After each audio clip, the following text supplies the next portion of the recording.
अजित पवार अज्ञात स्थळी. महाराष्ट्राच्या राजकारणात सवयीची झालेली बातमी. ही बातमी पुन्हा आली मंगळवारी सकाळी. पण यावेळी अजित पवार रुसले नव्हते. ही अजित पवारांची खेळी नव्हती, तर अजित पवार गर्दीला कंटाळून अज्ञात स्थळी गेले आहेत असा बातम्या देण्यात आल्या. गर्दी झालेली अजित पवारांच्या जिजाई या बंगल्याच्या बाहेर. पक्षप्रवेशासाठी अजित पवारांना भेटण्यासाठी. पुणे महानगरपालिका निवडणुकीत भाजप वन साईड डाव घुमवणार अशी चर्चा होती. कारण भाजपची सिटिंग नगरसेवकांची ताकद भक्कम आहे. त्यात दुसऱ्या बाजूला निवडणुकीच्या तोंडावर भाजपने मोठ्या प्रमाणात इन्कमिंगला सुरुवात केली. त्यामध्ये अजित पवारांच्या राष्ट्रवादीमधले नगरसेवक सुद्धा होते. त्यामुळे भाजपसमोर विरोधकच ठेवणार नाही असं चित्र निर्माण झालं, ज्याला शह स्वतः अजित पवारांनीच दिला. हो नाही करत अजित पवारांनी शरद पवारांच्या राष्ट्रवादीला सोबत घेतलं.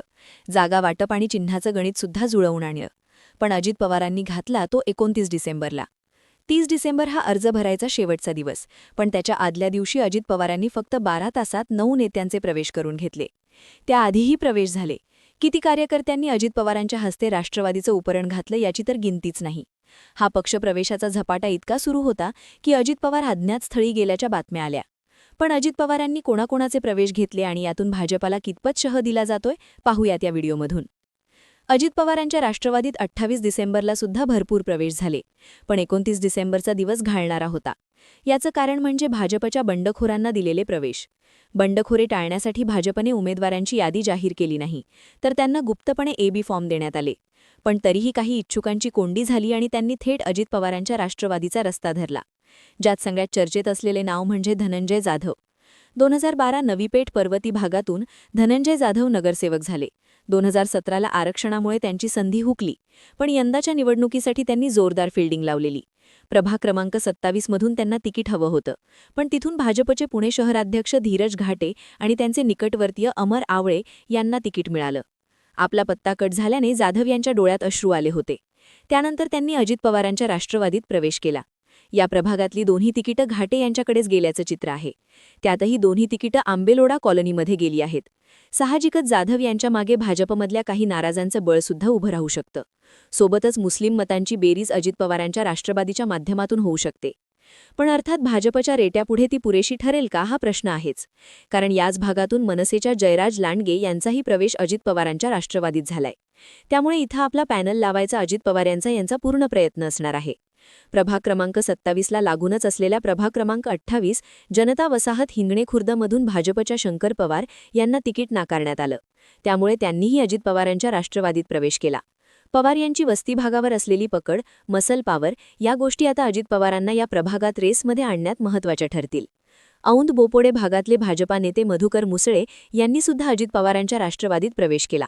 विधानसभा निवडणुकीतच मुसळे शिवाजीनगर मतदारसंघातून इच्छुक होते. पण तेव्हा त्यांना थांबायला सांगण्यात आलं. पण आता महानगरपालिकेमध्येही तिकीट कापण्यात आलं आणि मुसळे यांनी कमळ सोडून हातात घड्याळ बांधलं.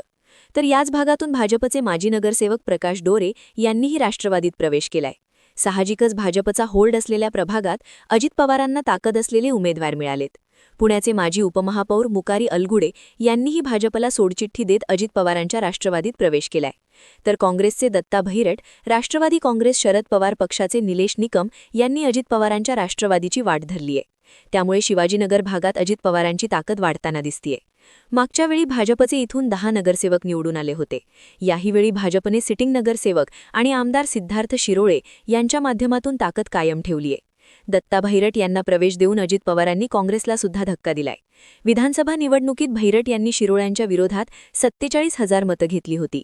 यात शिवाजीनगर भागातून अजित पवारांनी नीता मांजळकर आणि आनंद मांजळकर या शिवसेनेच्या नेत्यांना प्रवेश दिलाय. त्यामुळे कधी काळी काँग्रेस आणि राष्ट्रवादीचं वर्चस्व असलेल्या भागावर अजित पवारांनी पुन्हा लक्ष केंद्रित केल्याचं दिसतंय. अजित पवारांच्या पक्षप्रवेशाचा धडाका इथेच थांबला नाही. त्यांनी शरद पवार गटात असलेल्या स्वप्नील दुधाणे यांनाही प्रवेश दिला. दुधाणे प्रभाग क्रमांक 30 हिंगडे होम कॉलनी इथून निवडणूक लढवण्याची तयारी करतात. शरद पवार गटाकडूनच त्यांना तिकीट मिळेल अशी शक्यता होती. पण त्याआधीच अजित पवारांच्या राष्ट्रवादीमध्ये प्रवेश करत त्यांनी आपलं तिकीट नक्की केलंय. भाजपची एखादी ताकद असलेल्या या प्रभागात सुद्धा अजित पवारांनी शिरकाव केलाय. भाजपप्रमाणेच अजित पवारांनी सुद्धा उमेदवारी यादी जाहीर न करता एबी फॉर्म द्यायला सुरुवात केलीय. त्यातूनच त्यांनी प्रभाग क्रमांक 10 बावधान भुसारी कॉलनीमधून कुख्यात गुंड गजानन मारणेच्या पत्नी जयश्री मारणे यांना एबी फॉर्म दिल्याचं बातम्यांमधून सांगण्यात येतंय. जयश्री मारणे 2012 मनसेच्या तिकिटावर नगरसेवक झाल्या होत्या, पण 2017 मध्ये त्यांचा पराभव झाला. त्यांनी काही दिवसांपूर्वीच अजित पवारांची भेट घेतल्याच्याही बातम्या होत्या. त्यानंतर आता त्यांना एबी फॉर्म दिल्याचं सांगण्यात येतंय. मुळात या प्रभागात भाजपने आपलं पूर्ण वर्चस्व बसवलंय. तरीही अजित पवारांनी गजानन मारणे याच्या घरातच उमेदवारी दिल्याने हा डाव अजित पवारांवरच उलटू शकतो, अशी चर्चा आहे. त्यात दुसऱ्या बाजूला आंदेकर टोळीचा म्होरक्या बंडू आंदेकर आणि त्याच्या कुटुंबात उमेदवारी दिल्यानेही अजित पवारांवर टीका होत आहे. जिथे भाजप भक्कम आहे त्या भागात अजित पवारांनी उमेदवार देण्याचा चंग बांधलाय. पण मारणे, आंदेकर अशी नावं अजित पवारांच्या यादीत आल्यामुळे अजित पवारांच्या विरोधात नरेटिव्ह उभं करणं भाजपला सोपं जाईल. आता 12 तासात 9 पेक्षा जास्त नेत्यांना प्रवेश देत अजित पवारांनी घातल्याची चर्चा असली तरी हे प्रवेश पर्वती आणि शिवाजीनगर या 2 विधानसभा मतदारसंघांपुरते मर्यादित आहेत, जिथे भाजप आधीच जोरात आहे. त्यामुळे अजित पवारांनी घातलेला हा त्यांच्या उमेदवारांना आणि पक्षाला रेसमध्ये आणू शकतो, पण स्वतः अजित पवार आणि हे उमेदवार कशी तशी ताकद लावतात हे पाहणंही महत्त्वाचं आहे. कारण शरद पवारांची राष्ट्रवादी सोबत असली तरी काँग्रेस, ठाकरे गट ही आघाडी आणि स्वतंत्र लढणारी शिंदेची शिवसेना याचा अल्टिमेट फटका राष्ट्रवादीलाच बसणार आहे. तुम्हाला काय वाटतं? अजित पवारांनी पक्षप्रवेश करून घातलेला हा भाजपला पुण्यात रोखायला पुरेसा ठरेल का? तुमची मतं आणि प्रतिक्रिया कमेंट करून नक्की सांगा आणि माहितीपूर्ण व्हिडिओज